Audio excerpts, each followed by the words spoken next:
Just ఒక 5-10 నిమిషాలు ఫన్నీగా మాట్లాడుకుందాం అని వీడియో చేస్తానా. ఇగో మామూలుగానే నాగార్జున సార్ కోపానికి రాడు. కాక మా నాగార్జున సార్ కోపానికి వచ్చి కాక మీద కళ్యాణ్ ఆ కోపంలో ఆ బీప్ వర్డ్స్ యూజ్ చేయడం కరెక్టా అని అడిగితే, అడక్కడక కోపంగా అడిగితే కళ్యాణ్ ఎందుకు నవ్వుకుంటూ సమాధానం చెప్తాడు.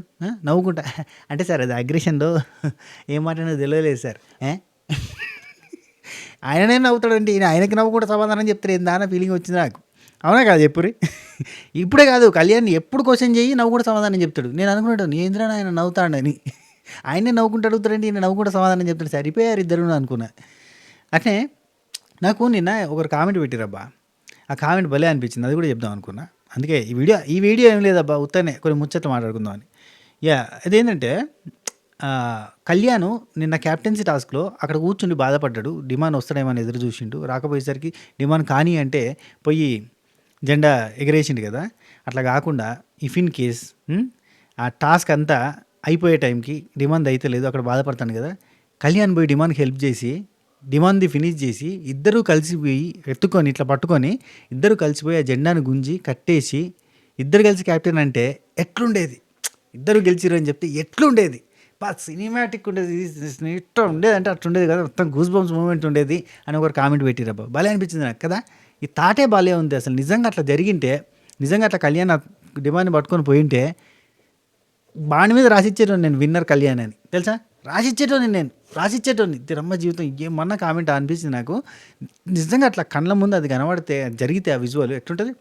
డిమాండ్ ఇట్లా భుజాన్ని మీద చేసుకొని డిమాండ్ ఇట్లా పట్టుకొని పోయి ఇద్దరు కలిసి ఇట్లా గుంజి ముడేసి కెప్టెన్ లాస్ట్ కెప్టెన్ అని చెప్పి ఇట్లా పట్టుకొని నిల్చుంటే ఎట్లుండేది, గూస్ బంప్స్ ఉండేది కదా. భలే అనిపించింది. ఇట్లా క్రేజీ కామెంట్స్ ఏమైనా ఉంటే వాటికి లైకులు కొట్టురు కింద. అప్పుడు ఏంటంటే పైకి వస్తాయి అందరూ చదువుతారు. టాప్ కామెంట్లలో ఉంటాయి కాబట్టి ఈజీగా అందరూ చదవగలుగుతారు. నాకు కూడా చదవగలుగుతాం. లేదంటే 1000 కామెంట్లు వచ్చినాయనుకో, ఆ 1000 కామెంట్లలో 1000 కామెంట్ అది అయితే ఎవరికి తెలుస్తుంది, నవ్వు వస్తుంది. కాబట్టి అట్లాంటి కామెంట్ కనిపించినప్పుడు మీకు నచ్చినప్పుడు దానికి లైక్ కొట్టురు, కొడితే ఏంటంటే అది మీదకి వస్తుంది. అవును, ఇక డిమాండ్ పవన్కి రీతుకి అయితే గట్టిగా ఇచ్చిండే నాగార్జున సార్. నువ్వేమన్నా లాయర్వా, నువ్వు ఆయన తరపున వాదిస్తావు కదా. అసలు గొడవ ఎవరిది, అసలు గొడవ ఏంది? ఆ డిమాండ్ పవన్ ఇమాన్యుల్ని నామినేట్ చేస్తుంటే కళ్యాణ్ మధ్యలో వచ్చింది, కళ్యాణ్ మధ్యలో వస్తే ఇటు రీతు వచ్చింది. ఇక్కడ కళ్యాణ్ ఎందుకు వచ్చిండు, కళ్యాణే దండగా వచ్చిండు అయ్యా, ఊరికనే వచ్చిండు మధ్యలో టాపిక్లా. టీం వైజ్ అన్నాడు. టీం ఏంది క్యాప్టెన్సీ టాస్క్లో టీం వైజ్ ఎంత తొక్కలది. టీం నాకు కళ్యాణ్ పాయింట్ కూడా నచ్చదు. నాకు క్యాప్టెన్సీ టాస్క్ ఇది ఇండివిజువల్ టాస్క్ అంతే. టీం వైజ్గా ఆడతామని చెప్పి మాట్లాడుకోవడమే తప్పు. రీతు అందరితో మాట్లాడుతుంది, రీతు అందరితో డీల్ సైడ్ చేస్తూ ఉంటుంది, అక్కడ అంతా కన్ఫ్యూజ్ అవుతూ ఉంటారు జనాలు. సరే, ఇక్కడ రీతు వచ్చి ఇన్వాల్వ్ అవ్వడం పెద్ద పెంట అయింది. అందుకే రీతు డిమాండ్ తరపున నేను మాట్లాడుతున్నానంటే నువ్వెందుకు మాట్లాడుతావు, నువ్వేమన్నా లాయర్వా, ఏంటి అసలు ఎందుకు వచ్చావు మధ్యలోకి అని చెప్పి నాకు సార్ బాగానే గట్టినే అన్నాడు. మళ్ళీ కళ్యాణ్తో మాట్లాడుతుంటే డిమాండ్ ఎంటర్ అయితే నువ్వు మధ్యలో వచ్చి దొరుకుతావు, ఇంటర్ఫియర్ ఏంటి, నీ విషయంలో ఆయన ఇంటర్ఫియర్ అవడం ఎంత తప్పు, నువ్వు ఈ పాయింట్లో ఇంటర్ఫియర్ అవడం కూడా అంతే తప్పు. ఆయన నువ్వే మాట్లాడుతుంటే సార్ నేను మాట్లాడతాను సార్, నువ్వే మాట్లాడతావు, నువ్వు మాట్లాడమ్మా అని చెప్పి రీతు నువ్వు మాట్లాడు అంటే సార్ నేనే మాట్లాడుకుంటాను సార్, నీ లాయర్ ఉంది కదా. పేమెంట్ చేయలేదు సార్, ఫీజు కట్టలేదు, నేనే మాట్లాడుకుంటా. ఫీజు కట్టకపోయినా వచ్చే లాయరేలే. ఓకే అంటే ఊరికైనా అంటున్నా కానీ అట్లా మధ్యలో రీతుకి కూడా గట్టిగా ఇచ్చినట్టు ఇటు తనుజాన్ని ఎందుకు మధ్యలో ఇన్వాల్వ్ చేసి తిట్టిండన్నట్టుగా మనకు ప్రోమోలు అనిపించింది కదా. అది ఈ సంచాలక విషయంలో తిట్టిండు. సంచాలకగా ఉన్నప్పుడు అంటే సర్ఫ్ ఎక్సెల్ అమ్మ ప్రతి వారం ఇదొక ప్రోమో ఎత్తారయ్యా. ఒక అడ్వర్టైజ్మెంట్కి ఒక ప్రమోషన్కి ఒక ప్రోమో వేసి ఆ ప్రమోషన్కే ప్రమోషనల్ ప్రోమో వీడియో. ఆ ప్రోమో వీడియోలో సర్ఫ్ ఎక్సెల్ దాంట్లో పంచాయతీ అయింది వీళ్ళకి. ఆ పంచాయతీ ఎందుకైంది, ఇక్కడ సంచాలకు దివ్య ఉంది కాబట్టి పంచాయతీ అయింది, సంచాలకగా ఆమె ఫేర్ సంచాలక కాదు అనే పాయింట్ మాట్లాడి ప్రతిసారి సంచాలకగా ఆమెను ఎందుకు పెడుతున్నారు అని చెప్పి తను ఒప్పంది. ప్రతిసారి ఈమెనే సంచాలక అందరు తీసుకున్నారా ఒక మాట. ఇప్పుడు వీళ్ళు వచ్చారు, యోధులు వచ్చారు కదా, యోధులు వచ్చినప్పుడు అంతా కూడా ఏం చేసారు, యూదులు వచ్చి జూయిస్ని తీసుకున్నారు. అంటే ఖచ్చితంగా యోధులు వచ్చి ఖచ్చితంగా తనుజానే ఎక్కువసార్లు సంచాలకగా తీసుకున్నారు. మరి మొన్న లాస్ట్ ఫినాలే టాస్క్ కూడా ఫైనల్ టాస్క్ కూడా కెప్టెన్సీ దానికి అక్కడ కూడా సంచాలక ఈవెన్ వేసింది కదా, ఊకే సంచాలక ఈవెన్ వేసింది నా ఫీలింగ్ వచ్చింది.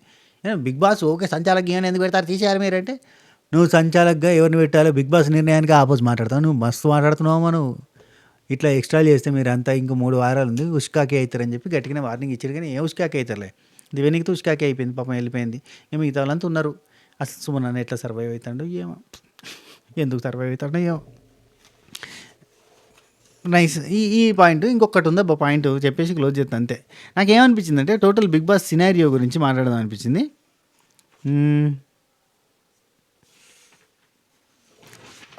ఈ సీజన్ సినారియో ఏమన్నా రాసినాయా? ఎక్కడెక్కడన్నా రాసిన ఆ పాయింట్స్ అన్ని మర్చిపోతానో చెప్దాం అనుకొని ఆ పాయింట్స్ అన్ని ఆ, ఈ సీజన్ గురించి నేను కొన్ని పాయింట్స్ రాసిన. యాక్చువల్లీ నేను మొన్న చెప్దాం అనుకున్నా మర్చిపోయినా, అదంతా సరిగ్గా చెప్పలేదని చెప్పి ఇప్పుడు రాసుకొని ఈ వీడియోలో చెప్తున్నాను. ఊరికే టైం పాస్. ఏం లేదు, ఈ సీజన్ ఎట్లా నెట్గా వచ్చింది చూడరు బిగ్ బాస్ మామ. ఫస్ట్ 3 వీక్స్ 1 to 3 వీక్స్లో ఏం చేసిందంటే commoners versus celebrities, owners versus tenant అని చెప్పి ఒక చిన్న 2 హౌజులు కొత్తగా ఉంది, సెటప్ మొత్తం అదిరిపోతుంది, కొత్త తీరు, కొత్త కాన్సెప్ట్ అని చెప్పి ఎక్కించడానికి ప్రయత్నం చేసిండు. దానికంటే ముందు ఏం చేసిండు, అగ్ని పరీక్ష అని ఈ షోని ఎక్కించడానికి ట్రై చేసిండు. అగ్ని పరీక్ష నుంచి తెచ్చిన వాళ్ళని ఓనర్స్ టెనెంట్స్ అని చెప్పి ఎక్కించడానికి ఒక 3 వారాలు ఆరుగురు కామనర్స్ 9 మంది సెలబ్రిటీస్ అని చెప్పి నడిపించే ప్రయత్నం చేసిండు. కానీ చేస్తే కొంచెం ముందుకు పోయినాక ఏం చేసిండు, 3 వారాల తర్వాత ఇది అయిపోయింది, బోర్ కొడుతుందని చెప్పి టక్క ఈ సీజన్ టీఆర్పీ ఘోరంగా వచ్చింది. టీఆర్పీలు బద్దలు అవుతున్నాయి, బ్లాస్ట్ అవుతున్నాయి, ఎక్కువ వస్తున్నాయి, తూపులాగా వస్తున్నాయి, అసలు నెవర్ ఎవర్ బిఫోర్ అన్నట్టుగా వస్తున్నాయి కదా. లైక్ ఎందుకు వస్తున్నాయి అంటే ఆ 3 వారాలు అట్లా కొత్త కాన్సెప్ట్ అరే మామూలు వాళ్ళు అట్లా బయట నుంచి వచ్చిరట, అగ్ని పరీక్ష షో నుంచి వచ్చిరట అని చెప్పి ఒక బజ్ క్రియేట్ చేసిండు. టెనెంట్స్ ఓనర్స్ అని ఒక కాన్సెప్ట్ అనేసరికి అందరికీ ఇంట్రెస్ట్ వచ్చింది. రెండింటిలో ఒక కిల్లు కాదట అని చెప్పేసరికి ఇంట్రెస్ట్ వచ్చింది. ఒక 3 వారాలు నెట్టుకొచ్చిండు. 3వ వారం కాగానే కామనర్స్లో కొంతమంది అప్పుడు వస్తారు అనుకున్న వాళ్ళు రాలేకపోయారు, మిస్ అయ్యారు కదా అని చెప్పి మనకి ఎవరైతే వస్తారేమో అనుకున్నామో గాలని ఆశ చూపించి, అంటే నాగా లాంటి వాళ్ళు వస్తారు కదా, దివ్యనికిత కానీ షాకిబ్ లాంటి వాళ్ళు కానీ వస్తారేమో అనుకున్నాం కదా, అట్లా వాళ్ళు రాకుండా వేరే వాళ్ళు వచ్చారు కదా. ఇప్పుడు డిమాండ్ పవన్ వస్తారు అనుకోలేదు. ఇట్లాంటి వాళ్ళని ఆశ చూపించి ఆ నలుగురిని తీసుకొచ్చి నిలబెట్టి ఈ నలుగురు ఇట్లల్లో మళ్ళీ ఎవరిని తీసుకుంటారని చెప్పి హౌస్లో పెట్టి బయట నుంచి ఇన్పుట్స్, ఇది ఒక ఇన్పుట్స్ సీజన్, బాండింగ్స్ సీజన్ అబ్బా. అట్లా ఇన్పుట్స్ వచ్చినాయి, పొట్టు ఇన్పుట్స్ వచ్చేసినాయి. ఇన్పుట్స్ సీజన్ అయితే అక్కడ మళ్ళీ ఇది ఒక తీసుకొచ్చి నెట్కి వచ్చినామండి. 3 వారాలు అయిపోయింది, జర సలవడుతుంది టీఆర్పీ అనగానే వీళ్ళని తీసుకొచ్చి కూర్చొని పెట్టిండు. చాయిస్ సెలెక్ట్ చేసుకోవడం, ఇక్కడ ఎవరైతే సెలెక్ట్ చేసుకుంటారో వాళ్ళని కాకుండా ఇంకోని తీసుకుంటారని చెప్పి దివ్యనికితని తీసుకున్న తర్వాత ఆమెతో ఒక 2 వారాలు మళ్ళీ కొత్తగా మళ్ళీ డిఫరెంట్గా భరణి అన్నది ఆ బాండ్ అదొకటి అట్లా నెట్కి వచ్చి ఒక 2 వారాలు కాగానే 4వ వారం 5వ వారం కాగానే 5వ వారం ఎన్నికి 5 స్ట్రోమ్స్ అన్నాడు. మళ్ళీ అయ్యో 6గురిని పట్టుకొచ్చిండు. 6గురిని తీసుకొచ్చి డంప్ చేస్తే 6 ఉన్నోళ్ళు మంది పట్టేంత మంది.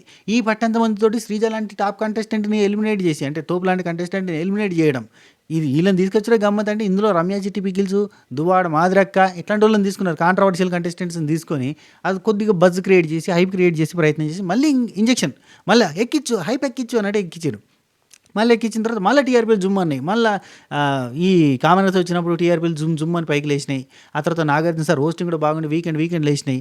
ఆ తర్వాత ఈ ఫైర్ స్టోమ్స్ అని తెచ్చి మళ్ళీ గ్రాండ్ పాయింట్ 2 పాయింట్స్ అని చెప్పి అది తీసుకొచ్చి కొంచెం హడావిడి చేసి వచ్చిన వాళ్ళంతా 2 వారాలు కొత్త నామినేషన్లు, కొత్తగా బయట ఉన్న పాయింట్స్ అని పెట్టి ధూమ్ ధామ్ డిష్ అని చెప్పి మొత్తం లేపడం.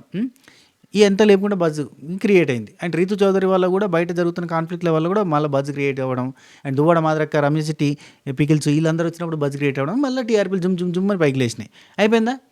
6వ వారం వచ్చిరా వాళ్ళు, 5వ వారం ఎండింగ్ వచ్చిరు కదా. అక్కడి నుంచి మొదలు పెడితే 2 వారాలు మస్తు టీఆర్పీలు లేచినాయి, గట్టిగా లేచినాయి. ఆ తర్వాత దువ్వాడ మాదిరక్క కూడా కనెక్ట్ అయ్యి మళ్ళీ టీఆర్పీలు వేసుకుంటూ వచ్చినాయి. 7వ వారం ఇప్పుడు 5వ వారం శ్రీజాని ఎలిమినేట్ చేశారు 5వ వారం ఎండింగ్కి. ఇక 7వ వారం ఎండింగ్కి మళ్ళీ వాళ్ళని రీఎంట్రీ తీసుకొస్తున్నాం అని చెప్పి, అంటే బయట ఉన్న కంటెస్టెంట్లు ఎలిమినేట్ అయిన కంటెస్టెంట్లతో నామినేషన్స్ అని చెప్పి మళ్ళీ టీఆర్పీ వారం 7వ వారం అట్లా తీరొక మళ్ళీ రీఎంట్రీ తీసుకుంటామని 7వ వారంలో మళ్ళీ వీళ్ళిద్దరిని తీసుకొని వీళ్ళిద్దరి ఇట్లా ఒకరినే ఉంచుతారని ఆ వారం అంతా టాస్కులు పెట్టడం, అందులో ఎవరుంటారు ఏం కథ అని మళ్ళీ శ్రీజాన్ని బయటకు నెట్టడం. ఇప్పుడు నాగ పంచాయితే నాకు 2 స్టార్లు ఇచ్చి 2 నామాలు పెట్టినట్టుగా 2 స్టార్లు ఇచ్చి 3 నామాలు పెట్టిరు. ఆ టైపులో ఇక్కడ కూడా శ్రీజాని తీసుకొచ్చిర్రు, హైప్ వచ్చింది, అగ్ని పరీక్షలో హైప్ వచ్చింది, తీసుకొచ్చారు. ఇక్కడ హైప్ వచ్చింది, బయట పంపారు. మళ్ళీ ఊరికనే బయట పంపించారు, బెలూన్లు కాడి చేసి మళ్ళీ తీసుకొచ్చారు, మళ్ళీ బయటకు నొక్కారు. ఏం లేదు, ఆడుకున్నారు, అటు టీఆర్పీ గేమ్ ఆడి పంపించేసారు. అయిపోయిందా? 7th వీక్ 8th వీక్ అట్లా నడిపించేసారు. అయిపోగానే ఈ సంబరం అంతా అయిపోయింది అనగానే ఇక మనకి ఇట్లా కాదురా అని చెప్పి 9th వీక్ 10th వీక్కి చూసిర్రు, ఫ్యామిలీ వీక్ అని పట్టుకొచ్చారు. అయ్యో 3వ వారమే ఫ్యామిలీ వీక్ అని చెప్పి అట్లా నడిపించారు. ఫోన్లు వస్తాయి, వీడియోలు వస్తాయి, మెసేజ్లు వస్తాయి, అక్కడ కూడా బూస్టప్ చేసుకుంటూ వచ్చారు. అంత నెట్టుకొచ్చారే, ప్రతి వారం నెట్టుకొచ్చినే ఉన్నారు. ఆ తర్వాత 2 ఫన్నీ టాస్క్లు అదొకటి ఇదొకటి వేసేసారు, అయిపోయింది. ఇక బయట నుంచి గెస్ట్ రావడం అదొకటి ఇదొకటి అట్లా టైంపాస్ చేసారు. కడి చేస్తే ఫ్యామిలీ వీక్ అనేది పెట్టేశారు 11th వీక్లో. 11th వీక్లో ఫ్యామిలీ వీక్ పెట్టారు. ఫ్యామిలీ వీక్ పెట్టి జరంత అడావిడి చేసారు. 12th వీక్లో ఫైనల్ క్యాప్టెన్సీ టాస్క్ అనేది దీని మీద అడావిడి చేసారు. సెలబ్రిటీలు వస్తారు, యోధులు వస్తారు అని వీళ్ళతో తీసుకొచ్చారు. మొత్తం టీఆర్పీ హై పెరుగుతూ ఇక్కడ దాకా తీసుకొచ్చారు. ఇక నెక్స్ట్ వారం 2 వారాలు నెట్టుకొచ్చింది అనుకో, టీఆర్పీ గట్టి కొడుతుంది. ఫినాలే కథం. ఇన్ని వారాలలో మనం కొంతమంది కనెక్ట్ అయిపోతాం. కానీ భలే చేసింది కదా. వారానికి స్కెచ్ చేసుకుంటూ పోయిండు అబ్బా. వారానికి ఒక స్కెచ్ చేసుకుంటూ పోయిండు. 2 వారాలకో తీరు, 2 వారాలకు కొత్తదనం, 3 వారాలకు ఒక కొత్తదనం నడిపిస్తూనే ఉన్నాడు. కొత్తదనంగా నడిపించుకుంటూ పోయాడు. మొత్తం ఆగమాగం గత్తర లే విడిచిపెట్టి మొత్తానికి అయితే ఈ సీజన్కి విపరీతమైన బజ్ క్రియేట్ చేసి ఎప్పటికీ మనుషుల నోట్లలో నాణ్యతడి చేసి టోటల్గా సీజన్ని మంచి టీఆర్పీ తోటి హిట్ అయిందా ఫట్ అయిందా పక్కన పెట్టు, మంచి టీఆర్పీ, వాళ్ళ టార్గెట్ ఏంటి టీఆర్పీని కొట్టి పడేసాడు. ఇంకా 2 వారాలు అబ్బా, 13 వారం, 14 వారం, 15 వారం ఏముంటుంది, బొమ్మ చక్ బొమ్మ, అంతకు మించి ఇంకేం ఉండదు. 15 వారం ఏముండదు, సప్ప ఉంటుంది. జస్ట్ అట్లా నడిపించుకుంటే భలే నడిపించింది కదా, బాగాలే చేసి అనిపించింది నాకైతే ఈ సీజను. మొత్తానికైతే టాప్ రేటింగ్తో దూసుకుపోతున్న BB9. ఈ సీజన్లో మీ ఫేవరెట్ కంటెస్టెంట్ ఎవరు విన్నర్ అవుతారు అనుకుంటారు, ఎవరు రన్నర్ అవుతారు అనుకుంటారు, ఎవరు టాప్ 3, ఎవరు టాప్ 4, ఎవరు టాప్ 5, అసలు టాప్ 6 ఉంటుంది, టాప్ 5 ఉంటుంది, ఏమనుకుంటారు కింద కామెంట్ చేయరి. జస్ట్ అట్లా టైంపాస్కి వీడియో చేసిన, ఏమనుకోవద్దా. నచ్చితే లైక్ చేయండి. ఓకే, ఉంటా, బాయ్. శనార్థులు.